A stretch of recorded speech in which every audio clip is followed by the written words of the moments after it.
rasa saya nak nangis sekarang ni. Hari ni 3 orang nak jadi ejen untuk Tasha Food. Syukur alhamdulillah. Pagi tadi,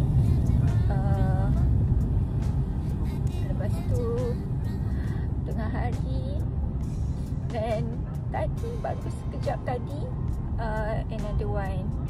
So hari ni je 3 orang. Saya tak tahu nak rasa syukur dia macam mana.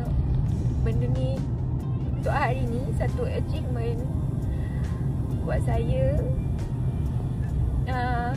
Sebab 3 orang kan ialah berkat sabar saya dengan ujian saya. So korang terus doakan Tasha Food by Tasha Empire, moga terus sukses.